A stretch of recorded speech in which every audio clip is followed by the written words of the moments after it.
समन्ता चक्रवालेषु अत्रा गच्छन्तु देवता सद्धम्मं मुनिराजस् सुनन्तो सग्गमोक्खदं ධම්මස්සවන කාලෝ අයං භදන්තා ධම්මස්සවන කාලෝ අයං භදන්තා ධම්මස්සවන කාලෝ අයං භදන්තා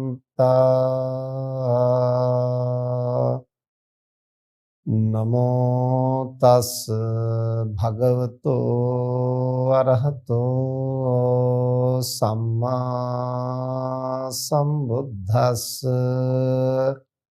නමෝ තස් භගවතෝ අරහතෝ සම්මා සම්බුද්දස්ස නමෝ තස් භගවතෝ අරහතෝ සම්මා සම්බුද්දස්ස ආනාපාන සතින් රාහුල භාවනං භාවේහි ආනාපාන සති රාහුල භාවිතා බහුලීකතා මහප්පලා හෝති මහානිසංසාති.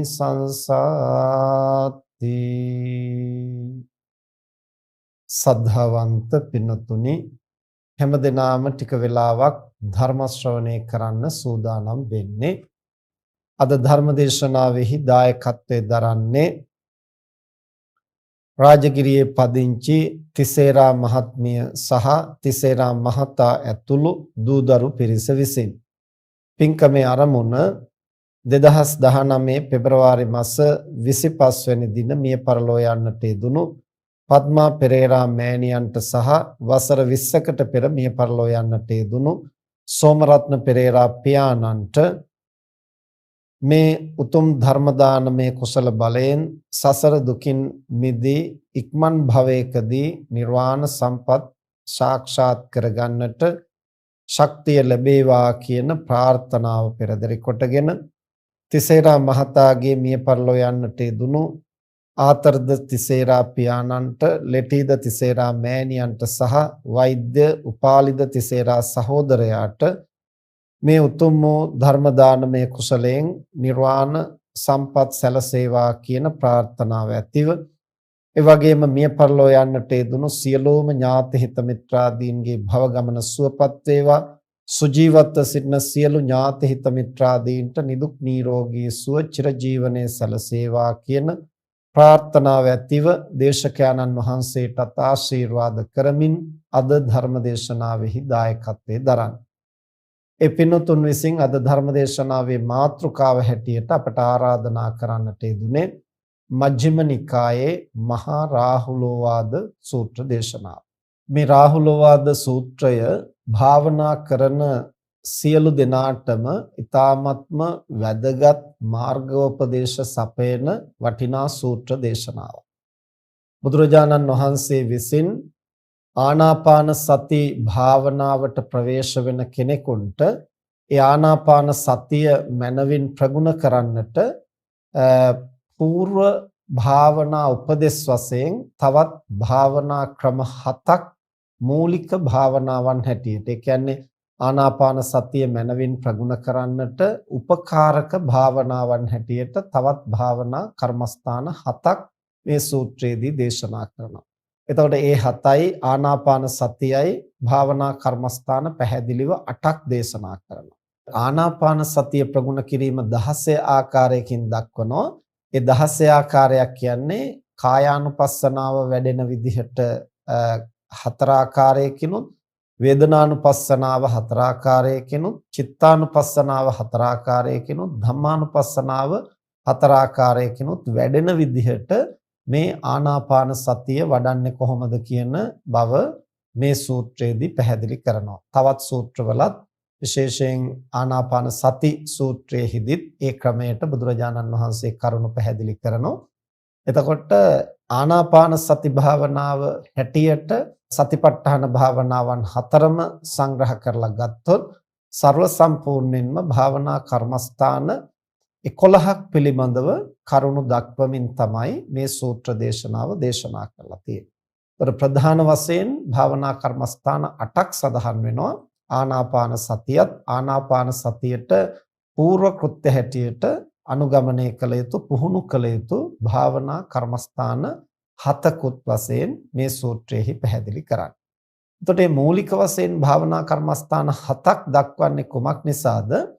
දැන් භාවනාවට ප්‍රවේශ වෙන ඕනම කෙනෙක් අත්දැකලා තියෙනවා ආධුනිකයෙක් හැටියට අපි භාවනා කරන්න වාඩි වුණාට ඒ අදාළ අරමුණෙහි සිහිය පවත්වාගෙන මනවින් ඒ කාර්ය කරන්නට නොයෙකුත් බාධා පැමිණෙනවා. කායික වශයෙන් ඇතිවෙන කායික වේදනා ඊට බාධා කරනවා. ඒ වගේම කායික වශයෙන් ඇතිවෙන නොසන්සුන් බව ඊට බාධා කරනවා. මානසික වශයෙන් ඇතිවෙන කාමච්ඡන්ද ව්‍යාපාද ආදී නීවරණ ධර්ම ඊට බාධා කරනවා. නිවරදිව සිහිය පිහිටන් නැතිකම නිසා වෙනත් විකාර රූපී අරමුණුත් එක්කලා මනස දිගින් දිගට පටලැවීම නිසා අපට ඒ භාවනාවට බාධා පැමිණෙනවා. මේ විදිහට විවිධ පැතිවලින් ඒ භාවනාවට යොමු වෙන තැනැත්තාට බාධක මතුවෙනවා.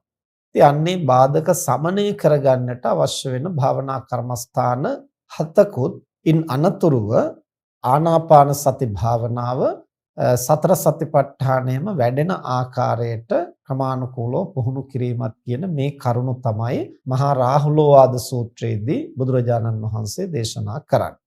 මේ සූත්‍ර දේශනාව දේශනා කරන්න පදනම් වුණේ දිනක් බුදුරජාණන් වහන්සේ සවැත් නුවර පිඬුසිඟා වඩින්නට පිටත් වුණාම රාහුල පොඩි හාමුදුරුවෝ බුදුරජාණන් වහන්සේ පසුපසින් උන්වහන්සේ අනුවම වැඩම කළා. එතකොට බුදුරජාණන් වහන්සේ ආපසු හැරිලා රාහුල පොඩි හාමුදුරුවෝත් පිටුපසින් එනවා දැකලා රාහුල පොඩි හාමුදුරුවන්ට උපදේශයක් දුන්නා. රාහුල රූපය පිළිබඳව ඔබ මේ ආකාරයෙන් විදර්ශනා කළ යුතුයි. අතීත වූත් වර්තමාන වූත් අනාගත වූත් ඒ වගේම තමන් පිළිබඳව වූත් බාහිර පිළිබඳව වූත් ඒ වගේම හීන වූ ප්‍රනීත වූ සූක්ෂම වූ ඕලාරික වූ ළඟ ඇති දුර ඇති මේ සියලු ආකාරයේ රූපයන් මම නොවේ, මගේ නොවේ, මගේ ආත්මය නොවේ කියන ආකාරයෙන් ඒවා පිළිබඳව අනාත්ම සංඥාවෙන් දකින්නට පුහුණු විය යුතුයි කියලා බුදුරජාණන් වහන්සේ රාහුල පොඩි හාමුදුරුවන්ට උපදේශයක් දුන්නා. එතෙන්දී රාහුල පොඩි හාමුදුරුවෝ අහනවා ස්වාමීනි රූපය පිළිබඳව පමණද එහෙම හිතන්නේ? එතෙන්දී තථාගතයන් වහන්සේ දේශනා කරනවා රාහුල රූපය පිළිබඳව පමණක් නෙමෙයි රූප වේදනා සංඥා සංඛාර විඥාන කියන මේ පංචස්කන්ධය පිළිබඳවම ඔය විදිහෙන් විදර්ශනා කළ යුතුයි කියලා තථාගතයන් වහන්සේ දේශනා කරනවා. බුදුරජාණන් වහන්සේ සම්මුඛයේ මේ වගේ වටිනා භාවනා කර්මස්ථානයක් ලැබිලා පිඬුසිඟා වඩින්නට යාම සුදුසු නැහැ. මේ වෙලාවේ එක්තැනක වාඩි වෙලා නිස්කලංකව භාවනා කිරීමයි සුදුසු. ඒ තථාගතයන් වහන්සේ දේශනා කළ භාවනා කර්මස්ථානයේ ප්‍රගුණ කිරීම වටිනොයි කියලා රාහුල හාමුදුරුවෝ තීරණය කරලා පිඬුසිඟා වැඩිම නවත්තලා උන්වහන්සේ ඒ මාර්ගයේ ආසන්නයේ තිබුණු ගහක් යට නිස්කලංකව වාඩි වෙලා භාවනා කරන්නට සූදානම් වුණා. මේ අවස්ථාවේදී සරියුත් මහරහතන් වහන්සේත් එතනින් වැඩම කළා පිඬුසිඟා වඩින්නට. එම වැඩම කරනකොට අර පරයන්කයෙහි වාඩි වෙලා ඉන්න රාහුල පොඩි හාමුදුරුවෝ දැකලා සරියුත් හාමුදුරුවෝ රාහුල හාමුදුරුවන්ට උපදේශයක් දුන්නා. මොකද්ද දීපු උපදේශය? අපි අද ධර්ම දේශනාවට මාතෘකා කළ මේ දේශනා පාඨය උන්වහන්සේ සිහිපත් කරනවා. එතනදී ආනාපාන සතින් රාහුල භාවනං භාවේහි ආනාපාන සති රාහුල භාවිතා බහුලී කතා මහප්පලා හෝති මහානිසංස. රාහුල ඔබ ආනාපාන සතිය වඩන්න. රාහුල ආනාපාන සතිය වඩන්නා වූ තැනැත්තාට එය බහුල කොට පුරුදු කරන්නා වූ තැනැත්තාට මහත් ඵල මහත් ආනිසංස ගෙන දෙනවායි කියලා සරියුත් හාමුදුරුවෝ සිහිපත් කළා. දැන් රාහුල පොඩි හාමුදුරුවෝ එදා දවසේ භාවනා කරලා සවස් කාලේ බුදුරජාණන් වහන්සේ මුණ ගැහෙන්නට උන්වහන්සේ හමුවට වැඩම කළා. වැඩම කරලා බුදුරජාණන් වහන්සේගෙන් අහනවා ස්වාමීනි භාග්‍යවතුන් වහන්සේ කෙසේ ප්‍රගුණ කරන ලද ආනාපාන සතිය කෙසේ බහුල කොට පුහුණු කරන ලද ආනාපාන සතිය මහත්ඵල මහත් ආනිසංස ගෙන දෙනවද කියලා බුදුරජාණන් වහන්සේගෙන් විමසුවා. එහෙම නැත්නම් ආනාපාන සතිය පුහුණු කරන තැනත්තා ඒක කොයි විදිහෙන් කළොත්ද මහත්ඵල මහත් ආනිසංස වෙන්නේ කියන කාරණයයි විමසුවේ. එතනදී බුදුරජාණන් වහන්සේ දැන් ආනාපාන සතිය ගැනයි විමසන්නේ. නමුත් තථාගතයන් වහන්සේ පඨවි ආපෝ තේජෝ වායෝ ආකාශ කියන මේ භූත රූපයන් පිළිබඳ දේශනාවක් එතනදී කරනවා. දැන් බැලූ බැල්මට එකවරම ආනාපාන සතියට අදාළ නැති කාරණයක් මෙතන කියනවා වගේ තමයි එකවරම බැලූ බැල්මට පෙනෙන්නේ. නමුත් බුදුරජාණන් වහන්සේ ආනාපාන සතිය මහත්ඵල මහත්ානිසංසගෙන දෙන ආකාරයෙන් පුහුණු කරන්නට අවශ්‍ය මූලික කර්මස්ථාන 7ක් මුලින් පැහැදිලි කරලා තමයි ඉන් අනතුරුව ආනාපාන සතිය පිළිබඳව දේශනා කරන්නේ.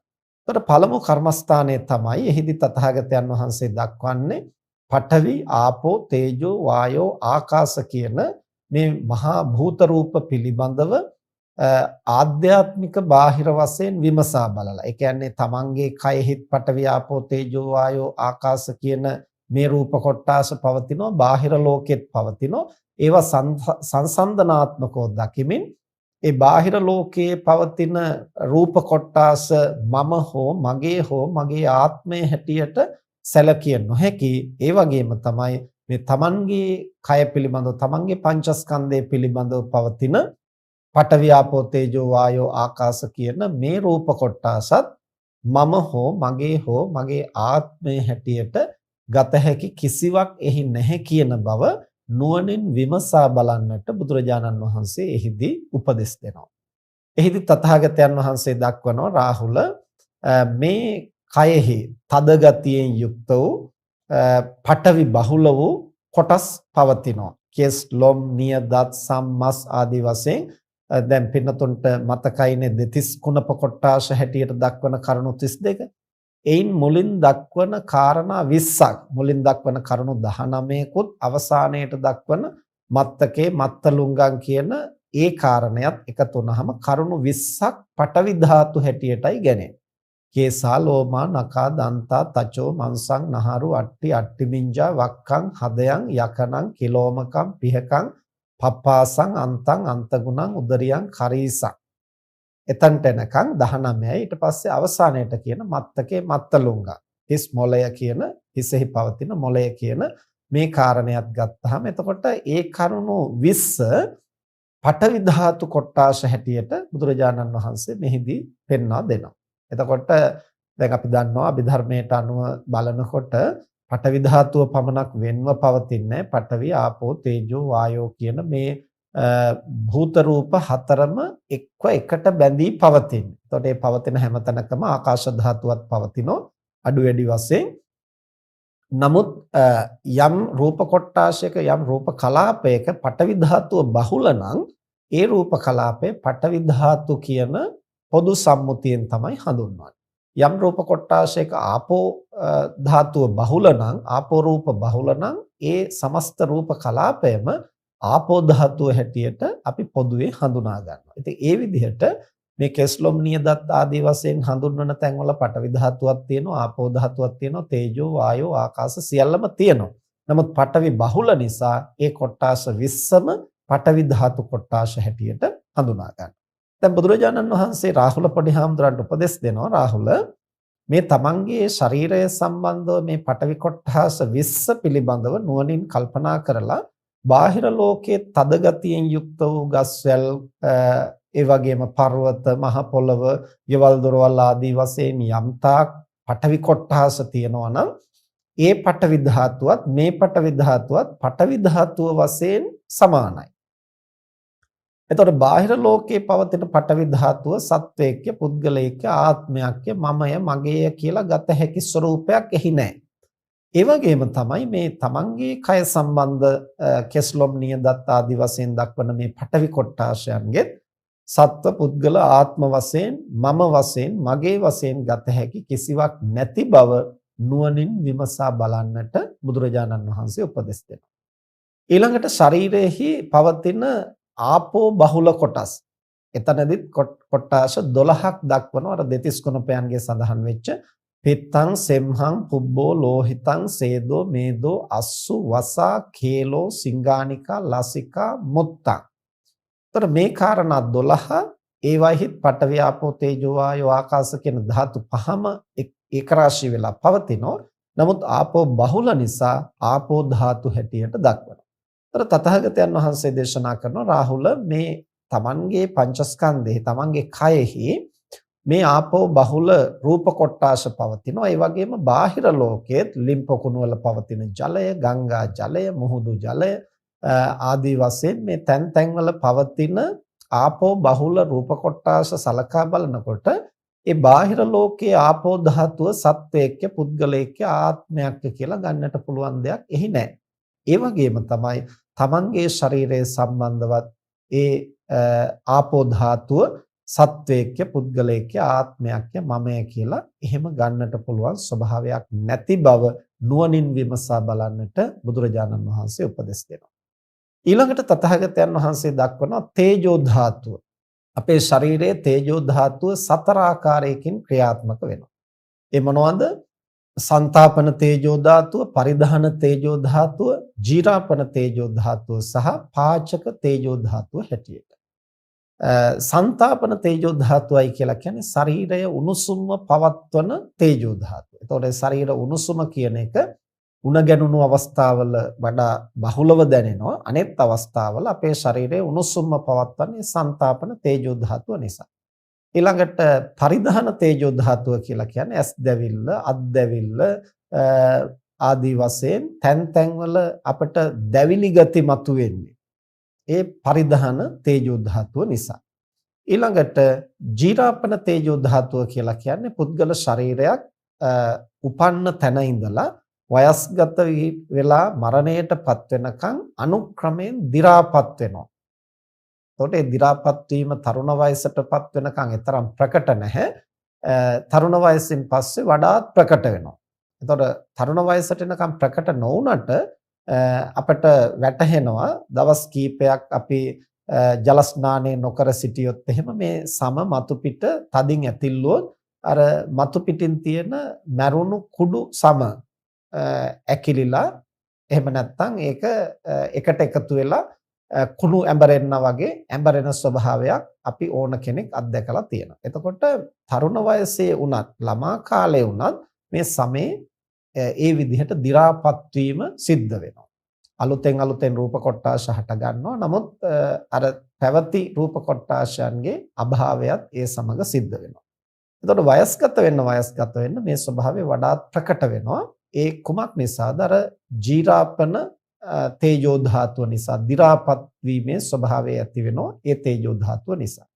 ඊළඟට පාචක තේජෝ ධාතුව. පාචක තේජෝ ධාතුව කියලා කියන්නේ අපි ගන්න ආහාර පාන ආදී දිරවන්නේ පාචක තේජෝ ධාතුව නිසා. මෙන්න මේ විදිහට උණුසුම 4 ආකාරයකින් කය ක්‍රියාත්මක වෙනවා. ඒ වගේම බාහිර ලෝකයේ විවිධ තැන්වල සූර්ය තාපය, ගිනි රස්නය ආදී විවිධ ක්‍රමවලට අපි හඳුනා ගන්නා යම් උණුසුමක් වේද ඒ සියල්ලක්ම තේජෝ ධාතුව. එතකොට බාහිර ලෝකයේ ක්‍රියාත්මක වෙන තේජෝ ධාතුව සත්වයක්, පුද්ගලයෙක්, ආත්මයක් නොවන්නාseම මේ කය සම්බන්ධව ක්‍රියාත්මක වන තේජෝ ධාතුවත් සත්වයක්, පුද්ගලයෙක්, ආත්මයක් නොවේ. මම කියලා ගත හැකි, මගේ කියලා ගත හැකි කිසිවක් මෙහි නැති බව නුවණින් විමසා බලන්නට බුදුරජාණන් වහන්සේ උපදෙස් දෙනවා. ඊළඟට වායෝ ධාතුව. වායෝ ධාතුව ශරීරයේ 6 ආකාරයකින් ක්‍රියාත්මක වෙනවා.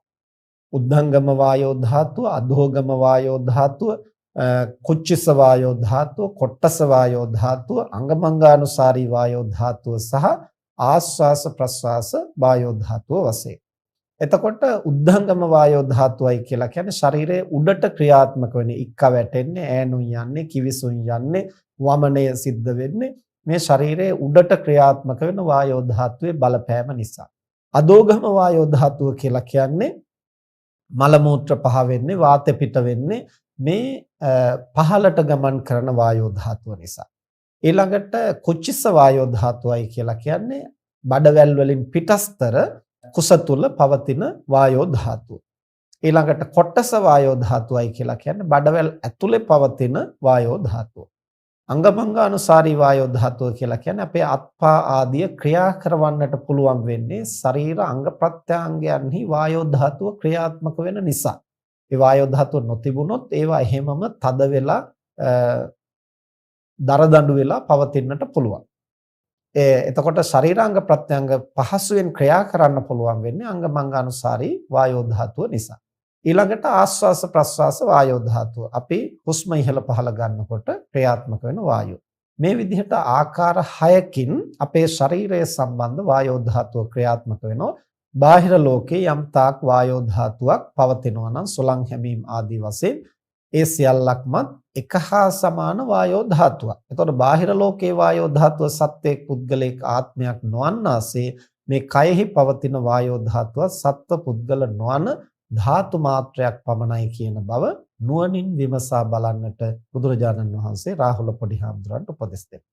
ඊළඟට ආකාශ ධාතුව. ආකාශ ධාතුවේ හැටියට මේ ශරීරය සම්බන්ධව ගත්තාම කනෙහි සිදුරක් පවතිනවා. එහි හිස් අවකාශයක් පවතින නාස් සිදුරු, මුව සිදුරු, ඒ වගේම උදරාභ්‍යන්තරයේ පවතින හිස් අවකාශය. මේ වගේ කයෙහි යම්තාක් හිස් අවකාශ පවතිනවා නම් ඒ සියල්ලක්ම ආකාශ ධාතු. ඒතර බාහිර ලෝකේ අජටාකාශය කියන්නේ අපට අහස බැලුවහම පෙනෙන ඒ අවකාශය ඇතුළු අවශේෂ හිස් බව එක හා සමානම ආකාශ ධාතුවයි.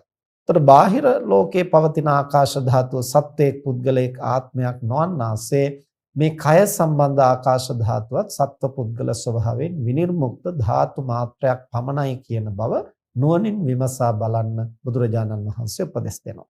මෙන්න මේ විදිහට පඨවි ආපෝ තේජෝ වායෝ ආකාශ කියන මේ පංච ධාතුන්ම කය පිළිබඳවත් බාහිර ලෝකයේ පිළිබඳවත් සංසන්දනාත්මකව දකිමින් ඒ කිසිවක සත්ව පුද්ගල ආත්ම ස්වභාවයක් නැති බව නුවණින් විමසා බලන්නට උපදෙස් දීලා ඉන් අනතුරුව ඒවා පාදක කොටගෙන භාවනා කර්මස්ථානයක් හැටියට වඩන හැටි බුදුරජාණන් වහන්සේ දේශනා කළා. ඒ කොහොමද? රාහුල, ඔබ පඨවිය සමානව බවුන් වඩන්න. ඒ කියන්නේ පඨවි ධාතුවට, ඒ කියන්නේ මේ අපි පොළව කියලා පොදුවේ ගත්තොත් ඒ පඨවි ධාතුවට පිරිසිදු දේවල් දැම්මත් පඨවි ධාතුවේ මොකුත් අමුත්තක් නැහැ. අපිරිසිදු දේවල් දැම්මත් අමුත්තක් නැහැ. ඒ වගේම මල, මුත්‍ර, කැහි, සොට්ටු, සෙම, සැරවලේ මේ මොනවා දැම්මත් පඨවි ධාතුවේ මොකුත් ප්‍රතික්ෂේප කිරීමක්වත් ඇලීමක්වත් ඇත්තේ නැහැ. උස් පහත් වෙන්නේ නැතිව ඒ සියල්ලක් සමව දරා ගන්නවා මහ පොළොව විසින්. රාහුල, අන්න ඒ මහ පොළොව වගේ පඨවි ධාතුව වගේ ඔබ භාවනාව ප්‍රගුණ කරන්න. දැන් මෙතන හරි වටින සියුම් කාරණයක් තියෙනවා. වෙනතුනේ දැන් අර මුලින් බුදුරජාණන් වහන්සේ පෙන්වා දෙනවා මේ බාහිර ලෝකයේ පඨවි ධාතුවත් කයේ පඨවි ධාතුවත් සමානයි. දැන් බාහිර ලෝකයේ පඨවි ධාතුවට මහ පොළොවට අර කැමැති අකමැති හැමදේම වැටුණත් වෙනස් වෙන්නේ නැතිනම්, ඒ වගේම කවුරු හරි යකඩකින් හැරුවත්, ඒ වගේම සාත්තු සප්පායම් කළත් ඒ මොකකින්වත් මහ පොළවේ 아무තු ඇලීමක්, ප්‍රතික්ෂේප කිරීමක්, ගැටීමක් ඇති වෙන්නේ නැහැ. එතකොට මේ බාහිර පඨවි ධාතුවට සමාන නම් මේ ශරීරයේ තියෙන පඨවි ධාතුව, මේ ශරීරය සම්බන්ධ පඨවි ධාතුවේ වෙනස්කම් වෙනකොට ඒ පිළිබඳව ඇලෙන්නට ගැටෙන්නට තරම් අවශ්‍යතාවයක් නැහැ. එහෙම ඇලෙන්නට ගැටෙන්නට සුදුසු දෙයක් මෙහි නැහැ. ඇයි ඒ? දැන් බාහිර පඨවි ධාතුව සත්වයේ පුද්ගලයක ආත්මයක් නොවන්නාසේ අභ්‍යන්තර පඨවි ධාතුවත් සත්වයේ පුද්ගලයක ආත්මයක් නොවේ. එහෙමනම් පඨවි ධාතුව වශයෙන් දෙකම සමාන නම් බාහිර පඨවි ධාතුවේ ඇති වෙන වෙනස්කම් වලින් ඇලීම් ගැටීම් මතුවෙන්නේ නැත්නම් කය සම්බන්ධ පඨවි ධාතුවේ වෙනස්කම් වලින් ඇලීම් ගැටීම් ඇති වෙන්නට හේතුවක් නැහැ. එහෙමනම් ඒ ඇලීම් ගැටීම් ඇති වෙන්නේ අර සත්ව පුද්ගල ආත්ම වශයෙන් භජනය කරනකොටයි. ඒ සත්ව පුද්ගල ආත්ම සංඥාව දුරු කළාම බාහිර ලෝකේ පටවි ධාතුව තුල අර සියල්ල පතිත වුණත් හොඳ දේවල් නරක දේවල් මොනවා පතිත වුණත් ඒ පටවි ධාතුවේ අමුත්තක් නොවි නොසැලී පවතිනාසේ මේ ශරීරය සම්බන්ධ පටවි ධාතුව තුලත් මොන දේවල් සිද්ධ වුණත් නොසැලී පවතින්නට පුළුවන් හැකියාවක් ඇති වෙනවා. ඒ පටවි ධාතු දෙකම එක හා සමාන පටවි ධාතු. ඒ කිසි තැනක සත්ව පුද්ගල ආත්ම ස්වરૂපයක් නැහැ. එහෙමනම් බාහිර ලෝකයේ පටවි ධාතුව කිසිවකින් වෙනස් නොවෙනවා නම් අභ්‍යන්තර පටවි ධාතුවත් කිසිවකින් වෙනස් නොවන ගුණයෙන් යුක්තයි කියන බව. එතන කිසිවකින් වෙනස් නොවෙනවා කියන එකෙන් අදහස් කරන්නේ හොඳ නරක කැමැති අකමැති රුචි අරුචි කියලා එහෙම වෙනසක් කරන්නේ නැහැ.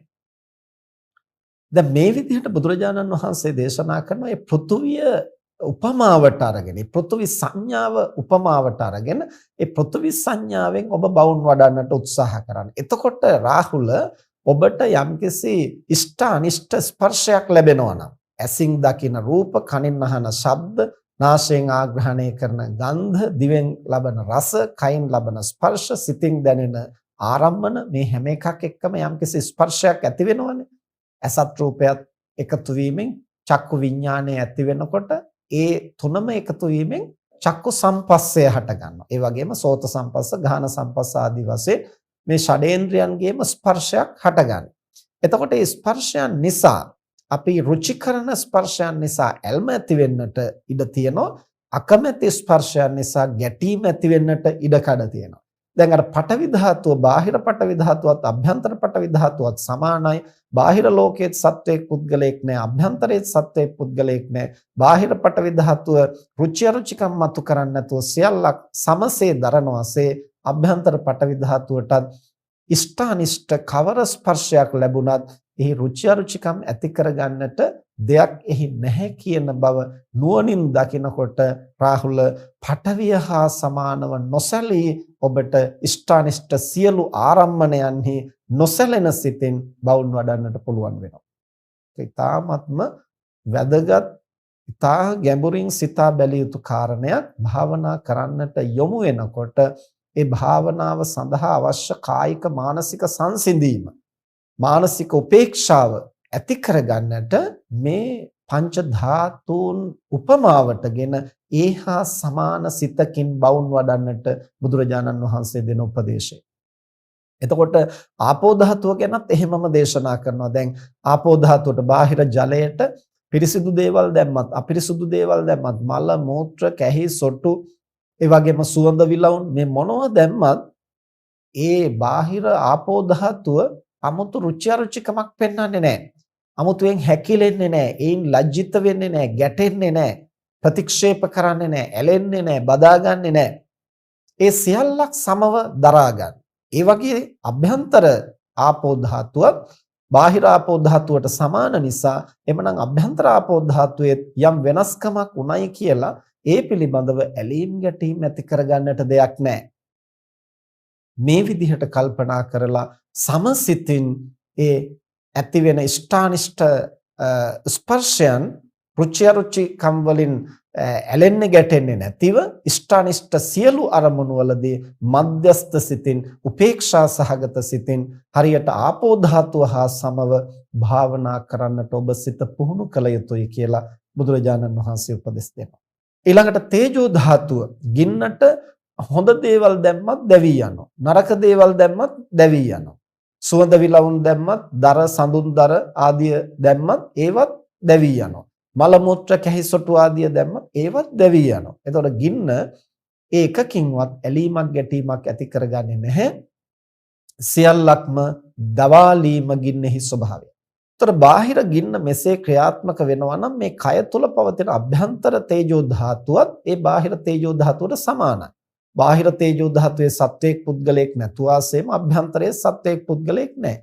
එහෙමනම් බාහිර තේජෝ ධාතුව ඒ කිසිවකින් වෙනසක් ප්‍රකට කරන්නේ නැත්නම් ඇලීමක් ගැටීමක් ඇති කරගන්නේ නැතිනම් අභ්‍යන්තර තේජෝ ධාතුවේ විතරක් ඉෂ්ඨානිෂ්ඨ ආරම්මණයන්හි ඇලීම් ගැටීම් ඇති වෙන්නට හේතුවක් නැහැ. එහෙම ඇලීම් ගැටීම් ඇති කරගන්නට සුදුසු නැහැ.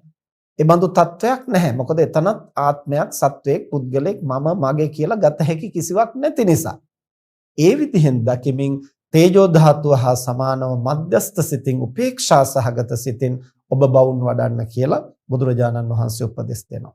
ඊළඟට වායෝ ධාතුව තථාගතයන් වහන්සේ දේශනා කරනවා. වායෝ ධාතුව සුගන්ධය වෙතත් hama යනවා. පිරිසිදු දේත් ස්පර්ශ කරනවා. අපිරිසිදු දේත් ස්පර්ශ කරනවා. මල, මූත්‍ර, කැහි, සොට්ටු, සෙම මේ සියල්ලක් ස්පර්ශ කරමින් වායුව hama යනවා. ඒ කිසිවක ඇලෙන්නේවත් ගැටෙන්නේවත් නැහැ. උස්පහත් වීමක් නැතිව ඒ රුචි අරුචි කියලා ලෝකේ බෙදාගෙන තියෙන සෑම අරමුණක් ඔස්සේම වායෝ ධාතුව hama යනවා. එතකොට මේ බාහිර වායෝ ධාතුව වගේමයි අභ්‍යන්තර වායෝ ධාතුවත් දෙක සමානයි. එතකොට බාහිර වායෝ ධාතුවේ සත්වයක් පුද්ගලයෙක් නැහැ.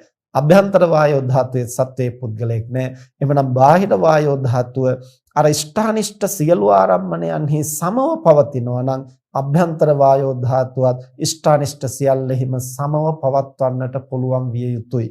මෙසේ දකිමින් වායුව හා සමාන සිතින් ඉෂ්ඨානිෂ්ඨ සියලු ආරම්මණයන්හි ඔබ සමව පවතිමින් උපේක්ෂා සහගතව වායුව හා සමසිතින් ඔබ බවුන් වැඩි යුතුයි. ඊළඟට ආකාශය පිළිබඳව දක්වනවා. ආකාශයේ කිසිවක්ම රැඳෙන්නේ නැහැ. ආකාශය කියලා කියන්නේ කිසිවක් රඳවා නොගන්නා වූ හිස් ස්වභාවය. එතකොට ආකාශයට මොනවා දැම්මත් ඒවා ආකාශයේ රැඳී පවතින්නේ පතිත වෙනවා. එතකොට බාහිර ආකාශයත් අභ්‍යන්තර ආකාශයත් ආකාශ ධාතුව වශයෙන් සමානයි. බාහිර ආකාශයේ සත්වයක් පුද්ගලයෙක් නැතු ආසේ අභ්‍යන්තර ආකාශයේ සත්වයක් පුද්ගලයෙක් නැහැ. එමනම් බාහිර ආකාශයට සුවඳ විලවුන් මුසු කළත් ඒ වගේම වටිනා රන් රිදී මුතුමැණික් ආදිය දැම්මත් ඒ සියල්ල ආකාශයේ රැඳෙන්නේ නැහැ, පතිත වෙනවා. ඒ වගේම මල මුත්‍ර කැහිසොටු සෙම් ආදිය දැම්මත් ඒවත් ආකාශයේ පතිත රැඳෙන්නේ නැහැ, පතිත වෙනවා. එහෙමනම් අභ්‍යන්තර ආකාශ ධාතුවත් ඒ වගේ නම් සත්වයක් පුද්ගලයෙක් ආත්මයක් නොවේ නම් බාහිර ආකාශ ධාතුව කිසිවක ඇලෙන්නේ ගැටෙන්නේ නැතිනම් අභ්‍යන්තර ආකාශ ධාතුවත් කිසිවක ඇලෙන ගැටෙන ස්වභාවයෙන් විනිර්මුක්තයි. එහෙමනම් සත්වයක් පුද්ගලයෙක් මමය මගේ කියලා ගත්ත තැන ඇලෙනවා විනා මේ ආකාශ ධාතුව තුල ඇලීම් ගැටීම් ස්වභාවයක් නැහැ. එසේ දකිමින් ආකාශ ධාතුව හා සම සිතින්, මදහත් සිතින්, උපේක්ෂා සහගත සිතින් ඔබ ඉෂ්ඨානිෂ්ඨ ආරම්මණයන් කෙරෙහි මධ්‍යස්තව පවතිමින් බවුන් වැඩි යුතුයි. රාහුල මෙසේ පුහුණු කරන්නා වූ ඔබේ සිත ඉෂ්ඨානිෂ්ඨ ආරම්මණයන්ගෙන් හාත්පසින් ව්‍යාකූල වෙන්නේ නැහැ. මේවා සත්ව පුද්ගල ආත්ම වශයෙන් මම මට මගේ වශයෙන් උපාදාන කරගන්නකොට, දැඩිව ග්‍රහණය කරනකොට මෙසේ නුවණින් විමසා නොබලන තැනැත්තාට ඉෂ්ඨාරම්මණයෙහි ඇලීමක් ඇති වෙනවා, අනිෂ්ඨාරම්මණයෙහි ගැටීමක් ඇති වෙනවා. ඒ ඇලීම් ගැටීම් ඒ තැනැත්තාට චිත්ත සංහිඳියාවෙන් විදර්ශනා භාවනාව කරගෙන යන්නට බරපතල බාධාවක් ඇති කරනවා. ඒ නිසා රාහුල ඔබ මෙසේ පඨවිය සමාන සිතින්, ආපෝ සමාන සිතින්, තේජෝ සමාන සිතින්, වායෝ සමාන සිතින්, ඒ වගේම ආකාශය හා සමාන සිතින් මධ්‍යස්ථව ඉෂ්ඨානිෂ්ඨ ආරම්මණයන් ආත්ම වශයෙන්, සත්වපුද්ගල වශයෙන් නොගෙන ඔබ ඒවා සමසිතින් දකින්නට පුහුණු වුණොත් ඒ ඉෂ්ඨානිෂ්ඨ අරමුණු නිසා ඔබේ සිත ව්‍යාකූල නොවි මධ්‍යස්ථ සිතින් ඔබට බවුන් වඩන්නට පුළුවන්. මේ තමයි ආනාපාන සතිය මනවින් පුහුණු කරන්නට බුදුරජාණන් වහන්සේ పూర్ව කර්මස්ථානයක් හැටියට පැහැදිලි කරන පළමු භාවනා කර්මස්ථානය. ඊළඟට බුදුරජාණන් වහන්සේ දෙවන, තුන්වන, සිව්වන, පස්වන භාවනා කර්මස්ථාන හැටියට දේශනා කරන්නේ මෙත්තා, කරුණා, මුදිතා, උපේක්ඛා කියන භාවනා කර්මස්ථාන. රාහුල ඔබ මෙත්තාව මනවින් ප්‍රගුණ කරන්න. ඔබ මෙත්තාව මනවින් ප්‍රගුණ කරන විට ඔබේ චිත්තසංතානෙහි ව්‍යාපාදය දුරු වෙනවා. එතකොට ව්‍යාපාදය නිසා, ව්‍යාපාදය කියලා කියන්නේ Tamanට විරුද්ධ අරමුණු නැසෙනවා, වෙනසෙනවා දකින්නට කැමති බව. Tamanට විරුද්ධ වෙන පුද්ගලයන් විනාශ කරන්නට ඒ අයගේ විනාශය අපේක්ෂා කරන ගතිය. එතකොට මේ මනෝභාවය අපේ සිතට බහුලව බාධා ඇති කරනවා. ව්‍යාපාදයේ නැමැති නීවරණ ධර්මය. එතකොට ඔබ මනවින් මෙත්සිත වඩන්න, රාහුල මෙත්සිත වඩන්නා වූ ඔබට ව්‍යාපාද සංකල්පනාවන් දුරු වෙනවා. ඒ වගේම රාහුල ඔබ කරුණා භාවනාව වඩන්න, කරුණා භාවනාව වඩන්නා වූ ඔබගේ සිතෙහි විහිංසා විතර්කයන් දුරු වෙනවා. අනුන්ට හිංසා කිරීමේ, පීඩා කිරීමේ අදහස්, ආකල්ප ඒවා දුරු වෙනවා. විරුද්ධ අරමුණු වලට පීඩා පැමිණීමේ ආකල්පය ඔබේ සිතින් නිදහස් වෙනවා. ඊළඟට රාහුල ඔබ මුදිතාව දියුණු කරන්න, මුදිතා භාවනාව කරන්නා වූ ඔබගේ සිත අරතිය දුරු වෙලා කුසල ධර්මයන්හි මනවින් ඒකාග්‍ර වෙන්නට පටන් ගන්නවා. අරතියයි කියලා කියන්නේ පින්නතුනේ ගුණ ධර්මවල, කුසල ධර්මවල නොඇලෙන ගතිය. ඒ කියන්නේ දැන් මේ ප්‍රතඥ සිත හැම විටම පුරුදු වෙලා තියෙන්නේ ඇලීම් ගැටීම් වශයෙන් යම්කිසි උත්තේජනයක් සමග ජීවත් වෙන්න. එක්කෝ ඇලෙන අරමුණු, එක්කෝ ගැටෙන අරමුණුත් එක්ක පවතිනවා. ඒ ඇලෙන ගැටෙන අරමුණු වලින් සිත ඉවත් කරපු ගමන් අර ඇලීම් ගැටීම් වලින් ඇති කරන උත්තේජනය නැති වෙච්ච ගමන් හිත උදාසීන වෙන්නට, හැකිලෙන්නට පටන් ගන්නවා. එතකොට දැන් භාවනා කරන කෙනෙක් අර ඇලීම් ගැටීම් අරමුණු වලින් සිත නිදහස් කරලා මධ්‍යස්ථ අරමුණකට සිත යොමු කළාම සිතට මේ මධ්‍යස්ථ අරමුණ තරම් ප්‍රිය නැහැ. ප්‍රිය නැති වෙනකොට සිත එයින් බැහැර වෙන්නට උත්සාහ කරනවා. එහි රැඳෙන්නේ නැහැ. එහි එකඟ වෙන්නේ නැහැ. එහි ඒක රුචි වෙන්නේ නැහැ. අන්නේ ගතිය තමයි අරතිය කියලා කියන්නේ. එතකොට මේ අරතිය නිසා පුද්ගලයාට භාවනා කර්මස්ථානයේ සිත එකඟ වෙන්නේ නැහැ. සිත එහි ඇලෙන්නේ නැහැ. එහි ඉදිරියට යන්නේ නැහැ. එතකොට මේ தત્ත්වය සමනය කරගන්නට බුදුරජාණන් වහන්සේ මුදිතා ගුණය පැමිණෙන අරමුණ ඇලීම් ගැටීම් වලින් තොරව මුදිතාවෙන් දකින්නට මනස පුහුණු කිරීමේ වටිනාකම දේශනා කළා. ඊළඟට රාහුල ඔබ උපේක්ඛාව වඩන්න. උපේක්ඛාව වඩන්නා වූ ඔබගේ සිතේ පටිඝ සංඥාව දුර වෙනවා. පටිඝය කියලා කියන්නේ අරමුණු වල ගැටෙන ගතිය. එතකොට උපේක්ෂාව මනවින් පුහුණු කරනකොට අරමුණෙහි නොගැටී ඉන්නට මනස සැකසෙනවා. මේ විදිහට බුදුරජාණන් වහන්සේ තවත් කර්මස්ථාන 4ක් දේශනා කරනවා. දැන් මුලින් මහා භූත රූපයන් පදනම් කොටගෙන දේශනා කළ කර්මස්ථානයයි මෙතන කර්මස්ථාන 4යි ඔක්කොම 5යි. ඊළඟට බුදුරජාණන් වහන්සේ දේශනා කරන තවත් කර්මස්ථාන 2ක්. මොනවද? රාහුල ඔබ අසුභය වඩන්න. අසුභය වඩන්නා වූ ඔබේ සිතෙහි රාගය දුරු වෙනවා. ඇලීම දුරු වෙනවා. මේ පංචස්කන්ධය පිළිබඳව, බාහිර ලෝකයේ පිළිබඳව තියෙනා වූ ඇලීම බැඳීම දුරු කරගත්තු තැන ඔබට මනවින් සිත ඒකාග්‍ර කරගෙන විදර්ශනා වඩන්නට පුළුවන්. ඒ නිසා අසුභය වඩන්න, අසුභය වඩන්නා වූ ඔබගේ සිතේ රාගය දුරු වෙනවා.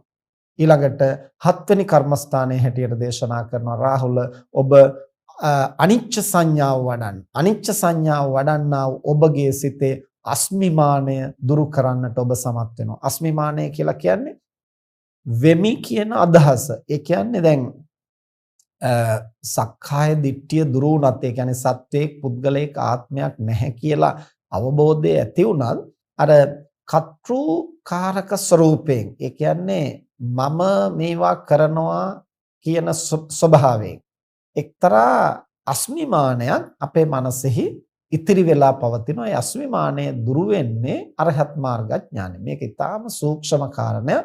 දැන් කෙනෙකුට එකවරම තර්කයක් ඇති වෙන්නේ සක්කාය දිට්ඨිය, සත්වයක් පුද්ගලයක ආත්මයක් නැහැ කියලා හරියට අවබෝධ වුණාම කොහොමද අස්මිමානයක් ඉතිරි වෙන්නේ?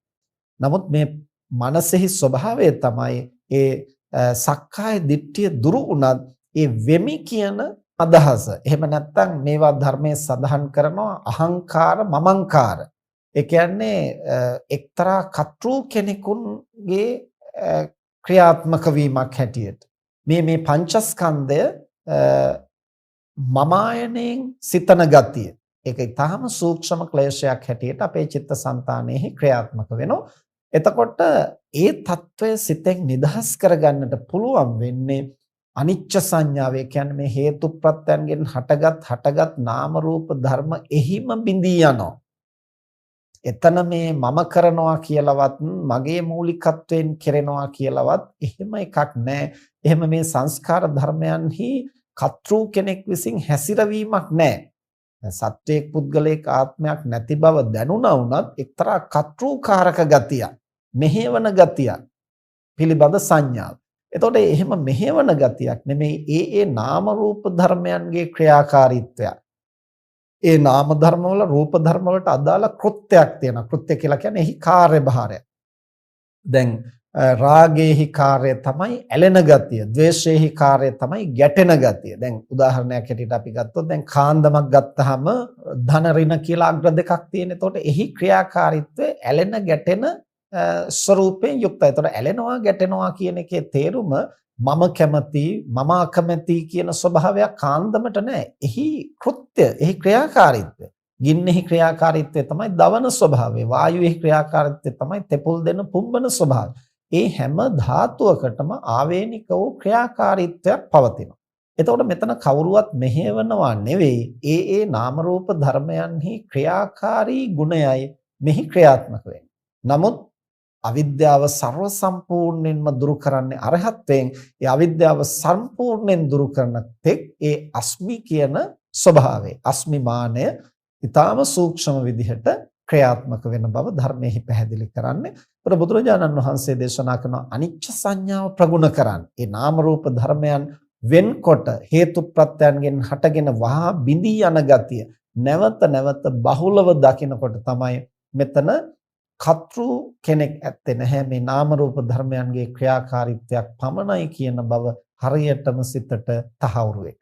මෙන්න මේ විදිහට තථාගතයන් වහන්සේ අර මහා භූත රූපයන් පාදක කොටගත් කර්මස්ථානයත්, ඒ වගේම මෙත්තා, කරුණා, මුදිතා, උපේක්ඛා කියන කර්මස්ථාන හතරත්, ඊළඟට අසුබ සංඥාව සහ අනිච්ච සංඥා කියන මේ භාවනා කර්මස්ථාන දෙකත් වශයෙන් භාවනා කර්මස්ථාන හතක් දේශනා කරනවා ආනාපාන සතියට ප්‍රවේශ වීමට පෙර ආතුව පුරුදු පුහුණු කිරීම සඳහා.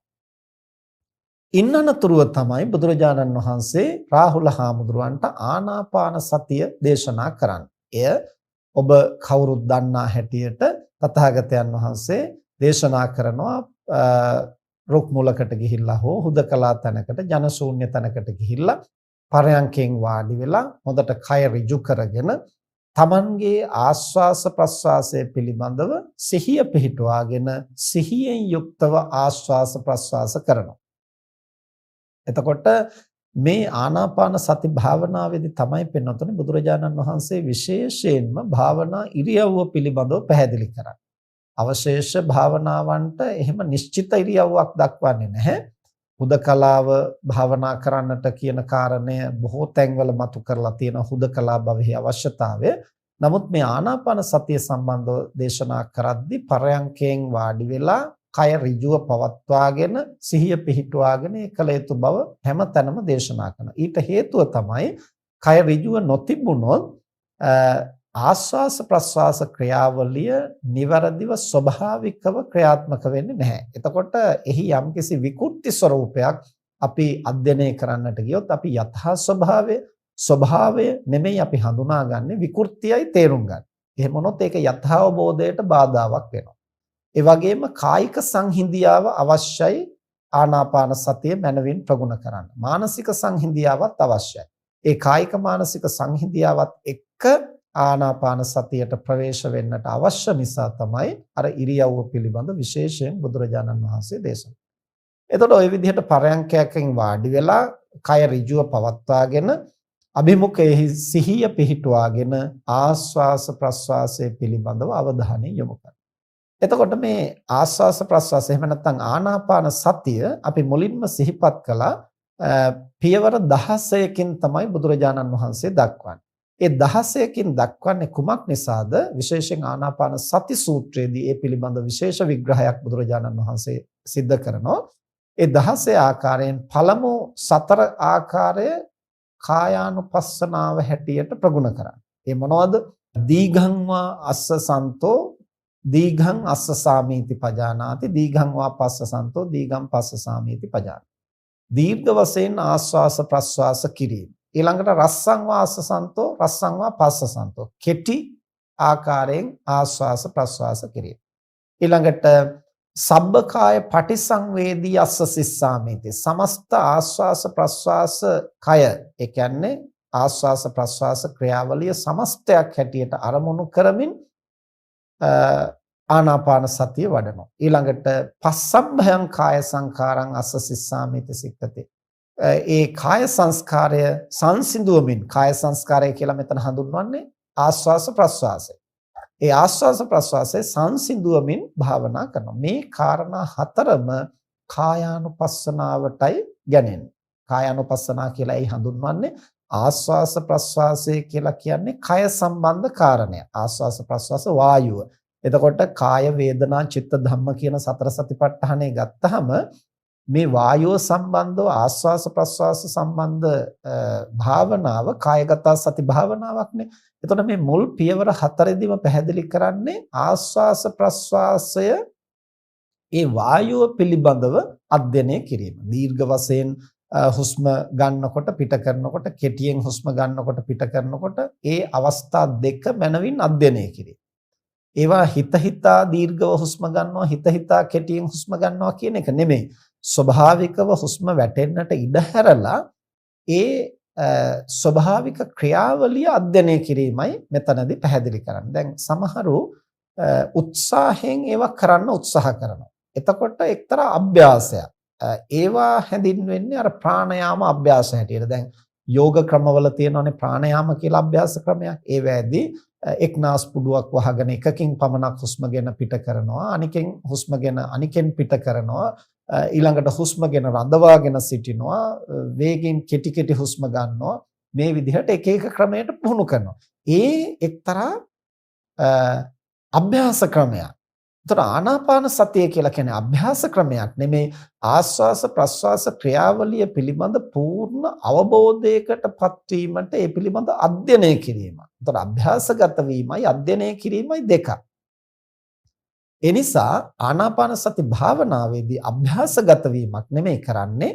ඒ ස්වභාවිකව ක්‍රියාත්මක වෙන ආස්වාස ප්‍රස්වාස වායෝ ක්‍රියාවලිය මනවින් අධ්‍යයනය කරනවා. එහි ස්වභාවයන් එහි ගති ලක්ෂණ මනවින් අවබෝධ කරගනි. එතකොට මූලික වශයෙන් මේ වායෝ ධාතුවේ ක්‍රියාකාරීත්වය තමයි මේ ක්‍රම හතරකට අධ්‍යයනය කරන්නේ. දීර්ඝ වශයෙන්, කෙටියෙන්, ඊළඟට සමස්ත වායු ධාරාවම අරමුණු කරමින්, ඒ වගේම මේ වායු ධාරාවම සංසිඳවමින්. ආනාපාන සතිය වඩලා පුරුදු අයට වැටහෙනවා. මූලික අවස්ථාවේදී අපිට රළු විදිහට ආස්වාස ප්‍රස්වාසය දැනුණාට ඒක මනවින් සිහිය පිහිටුවාගෙන ප්‍රගුණ කරනකොට ඊටාම සූක්ෂම වෙමින් සංසිඳෙමින් යනවා. ඒක තමයි පස්සම්භයං කාය සංඛාරං අස්ස සිස්සාමේති කියලා අස්ස සිස්සාමේති පස්ස සිස්සාමේති වශයෙන් දක්වන්නේ. එතකොට මෙන්න මේ විදිහට දීඝං රස්සං සබ්බකාය පටිසංවේදී ඊළඟට පස්සම්භයං කාය සංඛාරං කියන මේ අවස්ථා හතර ආස්වාස ප්‍රස්වාසයේ කෙරෙහි අවධානය යොමු කරගෙන කායානුපස්සනාවක් හැටියට පුහුණු කරන ක්‍රමය. ඊළඟ පියවර 4 වේදනානුපස්සනාවත් සමග ආනාපාන සතිය ප්‍රගුණ කිරීම. වේදනානුපස්සනාව කියලා කියන්නේ ඒ අවස්ථාවේදී දැනෙන සුඛ දුක්ඛ වේදනාවන්. ඒ වේදනාවනුත් තේරුම් ගනිමින් ඒ වේදනාවන් පිළිබඳවත් යම්කිසි අවබෝධයක් සහිතව ආස්වාස ප්‍රස්වාස ක්‍රියාවලිය ගැන අවධානය පවත්වන. ඒතර ආස්වාස ප්‍රස්වාසයත් මනවින් දැනෙනවා. ඒ සමග කායිකව හෝ මානසිකව දැනෙන යම්කිසි වේදනාවක් වෙත්නම් ඒ වේදනාව මනවින් ප්‍රකට වෙනවා. එතකොට ඒ කාරණේ තමයි දක්වන්නේ පීති පටිසංවේදී අස්ස සිස්සාමිත සික්ඛති පස්ස සිස්සාමිත සික්ඛති. එතකොට පීතිපටි සංවේදී කියලා කියන්නේ ඒ ආස්වාස ප්‍රස්වාසය කරගෙන යනකොට ඒ සංසිඳනකොට දැන් අපි මුලින් සිහිපත් කළානේ ආස්වාස ප්‍රස්වාස සංසිඳනවායි කියලා. එතකොට ඒ සංසිඳීමත් එක්කලා එක්තරා මානසික ප්‍රීතියක් දැනෙනවා. එතකොට මේ මනසට දැනෙන ප්‍රීතියත් වටහා ගනිමින් ආස්වාස ප්‍රස්වාස ක්‍රියාවලිය ප්‍රගුණ කරනවා. එතකොට ආස්වාස ප්‍රස්වාසයේ පිළිබඳ පූර්ණ අවධානය පවතිනවා. ඒ සමග සිතේ හටගන්නා වූ ප්‍රීතිය පිළිබඳවත් අපට පැහැදිලි අවදිමත් බවක් තියෙනවා. එතකොට ඒක තමයි පීති පටිසංවේදී අස්ස සිස්සාමිත සික්ඛති පස්ස සිස්සාමිත සික්ඛති. ඒ ප්‍රීතිය නැමැති සංවේදනය අවබෝධ කරගනිමින් එය දැනගනිමින් ආස්වාස ප්‍රස්වාස කරනවා.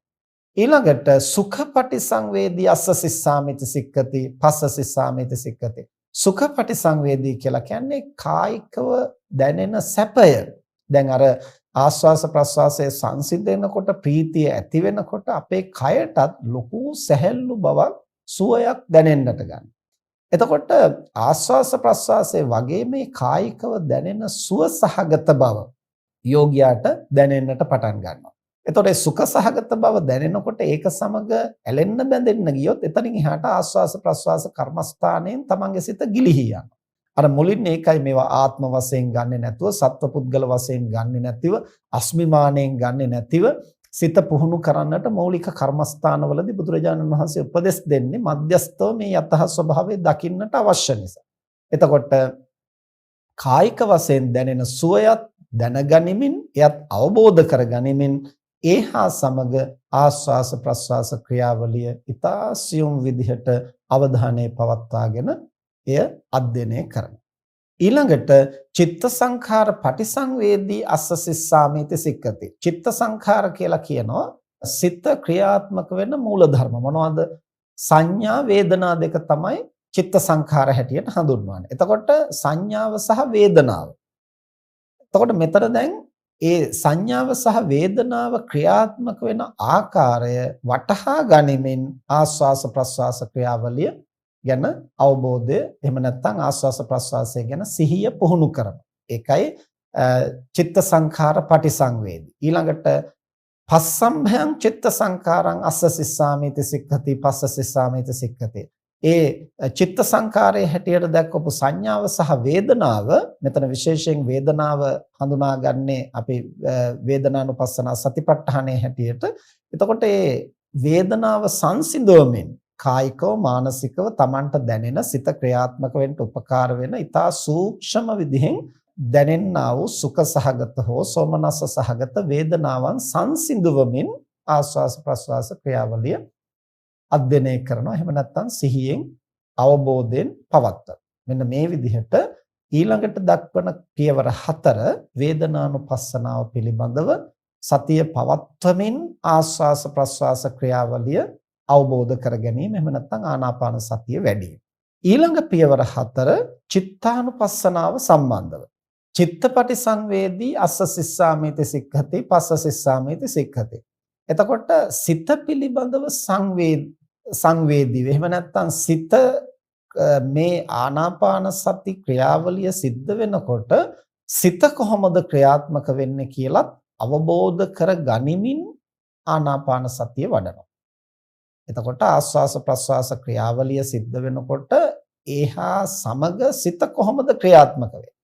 ඒ සිතේ ක්‍රියාකාරීත්වය ගැන අවබෝධය ලැබමින් ඒ පිළිබඳවත් සංවේදීව අර ආස්වාස ප්‍රස්වාසයේ පිළිබඳ සිහිය ප්‍රගුණ කරනවා. ඊළඟට අභිප්පමෝදයන් චිත්තං අස්ස සිස්සාමිති පස්ස සිස්සාමිති. අභිප්පමෝදයන් කියලා කියන්නේ සිත ප්‍රමෝදයට පමුණුවමින් එහෙම නැත්නම් සිතෙහි ඇතිවෙනා වූ ඒ ප්‍රමෝදය පිනවන ගතිය සතුටු ගතිය ඒ ස්වභාවයට සිත පමුණුවමින් ආස්වාස ප්‍රස්වාසය ප්‍රගුණ කරනවා. අභිප්පමෝදයන් චිත්තං අස්ස සිස්සාමිති. සිතේ පිනවන ගතිය හඳුනා ගනිමින් ඒ සිත දැන ගනිමින් ආස්වාස ප්‍රස්වාසය ප්‍රගුණ කරනවා. ඊළඟට සමාදහං චිත්තං අස්ස සිස්සාමිති සික්ඛති. සිත ඒකාග්‍ර කරමින් සිත සංසිඳවමින් ආස්වාස ප්‍රස්වාසය ප්‍රගුණ කරනවා. එතකොට ආස්වාස ප්‍රස්වාස ක්‍රියාවලිය පිළිබඳ සිහිය ඊටාම සියුම් විදිහට පවතිනකොට ඒතනත්තාට සිතෙහි ඊට සාපේක්ෂව ඇතිවෙනා වූ ඒකාග්‍රතාවයක් දැනෙන්නට ගන්නවා. එතකොට ඒකාග්‍රතාවය කියලා කියන්නේ ආස්වාස ප්‍රස්වාසයේ පිළිබඳ කාරණයක් නෙමෙයිනේ. ඒක සිත පිළිබඳ කාරණයක්. එතකොට ආස්වාස ප්‍රස්වාස ක්‍රියාවලියේ සූක්ෂම බවත් සිහියෙන් හඳුනා ගන්නවා. අර සිතෙහි ඇති වෙන සමාහිත බව, ඒකාග්‍ර භාවයත් හඳුනා ගන්නවා. එතකොට සිත සමාහිත කරමින්, සිත සංසුන් කරමින් මේ ආස්වාස ප්‍රස්වාස ක්‍රියාවලිය පිළිබඳව සිහිය පවත්නවා. ඊළඟට විමෝචයන් චිත්තං අස්ස සිස්සාමිති සික්ඛති පස්ස සිස්සාමිති සික්ඛති. සිතෙහි පවතිනා වූ ඊතා සූක්ෂම ක්ලේශයන්, ඇලෙන ගතිය, බැඳෙන ගතිය, ආස්වාදනය කරන ගතිය ආදී සියුම් ක්ලේශයන් මේ අවස්ථාවේ Tamanට පැහැදිලිව දැනෙනවා. ඒ දැනෙනා වූ ක්ලේශයන්ගෙන් සිත මුදවමින් ආස්වාස ප්‍රස්වාසය ප්‍රගුණ කරනවා. එතකොට ආස්වාස ප්‍රස්වාස ක්‍රියාවලිය ගැන සිහිය පවත්වන, අවධානය පවත්වන, ඒත් එක්කලා අර සිතේ ඇතිවෙන සූක්ෂම විදිහේ ඇලීම් බැඳීම් ආදී සූක්ෂම ක්ලේශ ධර්මයන්ගෙන් සිත මුදවාලමින් මේ භාවනාව ප්‍රගුණ කරනවා. එතකොට ඔය කරුණු හතරෙන් දැක්විය කුමක්ද? ආනාපාන සතිය ප්‍රගුණ කරනවා සිත පිළිබඳව සිහිය පවත්වමින්. එතකොට චිත්තානුපස්සන සතිපට්ඨානයේ සමග ආනාපාන සතිය ප්‍රගුණ කිරීම. ඊළඟ කාරණා හතරෙන් ධම්මානුපස්සන සතිපට්ඨානයි. ඒ කියන්නේ අනිච්චානුපස්සී අස්ස සිස්සාමීති පස්ස සිස්සාමීති, විරාගානුපස්සී අස්ස සිස්සාමීති පස්ස සිස්සාමීති, නිරෝධානුපස්සී අස්ස සිස්සාමීති පස්ස සිස්සාමීති, පටිනිස්සග්ගානුපස්සී අස්ස සිස්සාමීති පස්ස සිස්සාමීති. එතකොට ඔය කරුණු හතරෙදි දක්වන්නේ ආස්වාස ප්‍රස්වාස ක්‍රියාවලිය ගැන සිහිය පවත්වනවා කොහොමද? අනිච්චානුපස්සී. මේ ආස්වාස ප්‍රස්වාසයේම ආශ්වාසය එහෙම නැත්නම් හුස්ම ක්‍රියාත්මක වෙන ආකාරය, උපදින ආකාරය, ඒ නිරුද්ධ වෙන ආකාරය. ඒ වගේම සිත් උපදින ආකාරය, සිත් නිරුද්ධ වෙන ආකාරය. මේ නාම රූප ධර්මයන්ගේ ඇතිවීම නැතිවීම දකිමින් ඒ අනිත්‍ය අවබෝධ කරමින් ආස්වාස ප්‍රස්වාස ක්‍රියාවලිය පවත්වනවා. ඒ පිළිබඳව සිහිය පවත්වනවා. ඊළඟට විරාගානුපස්සී අස්ස සිස්සාමීති පස්ස සිස්සාමීති. ඇලෙන්නේ නැතිව ඒ නාම රූප ධර්මයන් ඡය වෙමින් පවතින ආකාරය දකිමින් ඒ පිළිබඳව ඇල්ම දුරු කරමින් ආස්වාස ප්‍රස්වාසයේ පිළිබඳව සිහිය පවත්වනවා. නිරෝධානුපස්සී අස්ස සිස්සාමීති සික්ඛති, නිරෝධානුපස්සී පස්ස සිස්සාමීති සික්ඛති. ඒ කියන්නේ නිරෝධය දකිමින් හටගත් නාම රූප ධර්මයන් කිසිවක් ඉතිරි නොකොට නිරුද්ධ වෙන ආකාරය මනවින් අවබෝධ කරමින් ආස්වාස ප්‍රස්වාසය ගැන සිහිය පවත්වනවා. ඊළඟට පටිනිස්සග්ගානුපස්සී අස්ස සිස්සාමීති සික්ඛති පස්ස සිස්සාමීති සික්ඛති. පටිනිස්සග්ග කියලා කියන්නේ සියල්ලක් අත්හරිමින් මේ නාම රූප ධර්මයන් පිළිබඳව පවතිනා වූ අපේක්ෂාව, ඇලීම බැඳීම, ඒ සියලු අපේක්ෂා බලාපොරොත්තු අත්හරිමින් ආස්වාස ප්‍රස්වාස ක්‍රියාවලිය ප්‍රගුණ කරනවා. ඒ පිළිබඳව සිහිය පවත්. එතකොට මේ මට්ටමට සිහිය වැඩෙනකොට, නුවණ වැඩෙනකොට සති සම්පජඤ්ඤය එක්වර වර්ධනය වෙනවා. එතකොට ආරම්භ කරන්නේ ආනාපාන සතිය හෙවත් සිහියෙන්. ගැඹුරට යද්දී කායානුපස්සන, වේදනානුපස්සන, චිත්තානුපස්සන, ධම්මානුපස්සන වශයෙන් මේ සතර සතිපට්ඨානය තුළින්ම සති සම්පජඤ්ඤය දියුණු කරන ක්‍රමයට ආනාපාන සතිය 16 ආකාරයකින් බුදුරජාණන් වහන්සේ පැහැදිලි කරනවා. ඉතින් මේ පිළිබඳව දීර්ඝ වශයෙන් කරන පැහැදිලි කිරීම ආනාපාන සති සූත්‍රයේ දැක්වෙනවා මජ්ක්‍ධිම නිකායේ. ඒ වගේම මේ මහා රාහුලවාද සූත්‍රයේ ආනාපාන සතිය පිළිබඳ ඉබඳු විග්‍රහයක් නැතත් ඒ 16 ආකාරයකින් ආනාපාන සතිය ප්‍රගුණ කරන ආකාරය මෙහි පැහැදිලි කරනවා.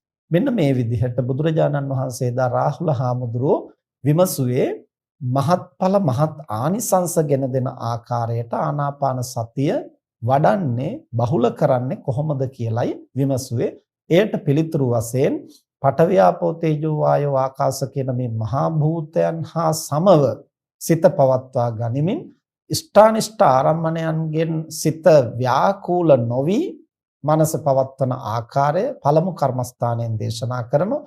ඉන් අනතුරුව මෙත්තා, කරුණා, මුදිතා, උපේක්ඛා කියන බ්‍රහ්ම විහරණ තුලින් ක්ලේශයන්, නීවරණයන් දුරු කරගන්න හැටි දේශනා කරනවා. ඉන් අනතුරුව අසුභ, අනිච්ච කියන මේ කර්මස්ථාන දෙකෙන් සිත ශක්තිමත් කරගෙන ඉන් අනතුරුව මේ 16 ආකාරයකින් ආනාපාන සතිය ප්‍රගුණ කිරීම පිළිබඳවයි බුදුරජාණන් වහන්සේ එදා රාහුල හාමුදුරුවන්ට පැහැදිලි කරලා දෙන්නේ.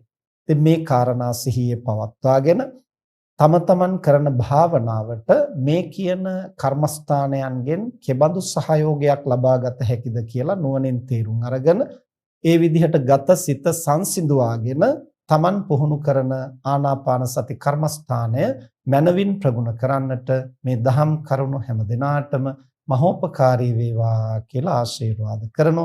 මෙතෙක් වේලා ධර්ම ශ්‍රවණය කිරීමෙන් සිදු කරගත් සියලු කුසල් දෙවියන් සහිත ලෝකයාටත් මිය පරලෝකීය ඥාතීන්ටත් ඔබ අප හැම දිනාටම බුදුපසේ බුදුමහරහතන් වහන්සේ නිවේසනසී පැමිණ වදාළ උතුම් නිවනින් සැනසීම පිණිසම හේතු වේවා කියලා ප්‍රාර්ථනා කරා.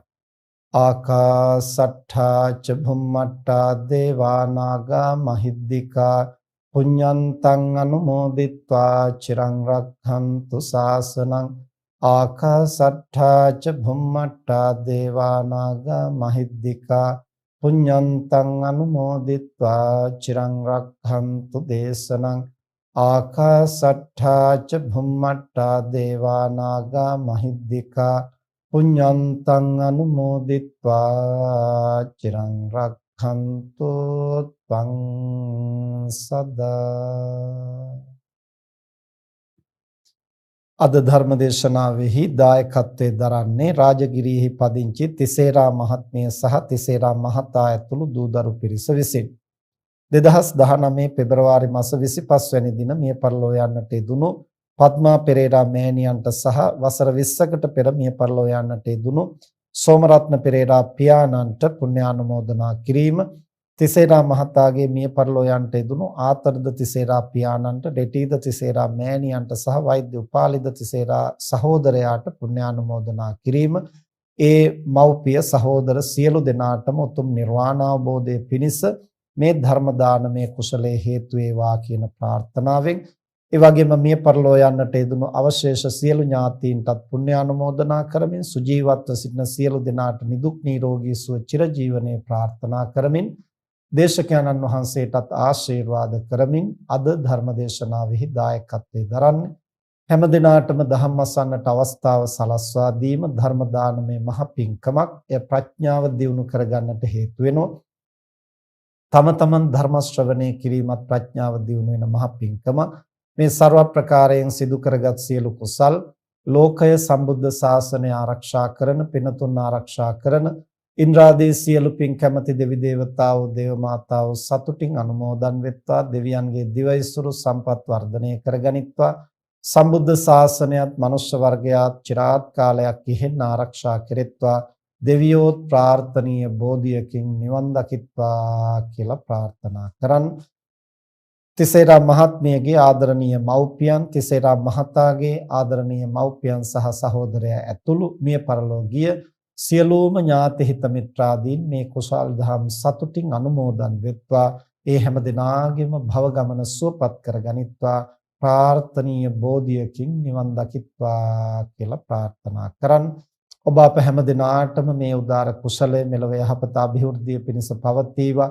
සසර වාසය කරන තාක් නරකාදී සතර අපායකට, මිත්‍යා දෘෂ්ටි කුලයකටපත් නොවීම පිණිස, කල්යාණ මිත්‍ර සම්පත්තිය සද්ධර්ම ශ්‍රවණේ ලැබීම පිණිස හේතු වේවා. බුදුපසේ බුදුමහරහතන් වහන්සේ නිවී සැනසී පැමිණ වදාළ උතුම් නිවනින් සැනසීම පිණිසම හේතු වේවා කියලා ප්‍රාර්ථනා කරන්. සිදු කරගත් සියලු කුසල් බලයෙන්ද, බුද්ධ ධම්ම සංඝයාන රත්නත්‍රයේ අනන්ත ගුණානුභාවයෙන්ද, පින් අනුමෝදන් වන දෙවියන්ගේ ආශිර්වාදයෙන්ද තිසේරා මහත්මයාටත් එම මහත්මියටත් දරුවන් ඇතුළු සියලු ඥාති හිත මිත්‍රාදීන්ටත් ලංකාවාසී ලෝකවාසී සැමටත් මෙලව යහපත අභිවෘද්ධිය සැලසේවා. ආයුරාෝග්‍ය සම්පත් වර්ධනය වේවා. මේ බඳු කුසල් දහම් සිදු කරමින් තමන්ටත් ලෝකයටත් සම්බුද්ධ ශාසනයටත් වැඩදායක වාසනාවන්ත ජීවිත ගත කරන්න හැම දිනාටම ශක්තිය ලැබේවා කියලා ආශිර්වාද කරමි. හැම දිනාටම තෙරුවන් සරණයි. බුද්ධං සරණං ගච්ඡාමි ධම්මං සරණං ගච්ඡාමි සංඝං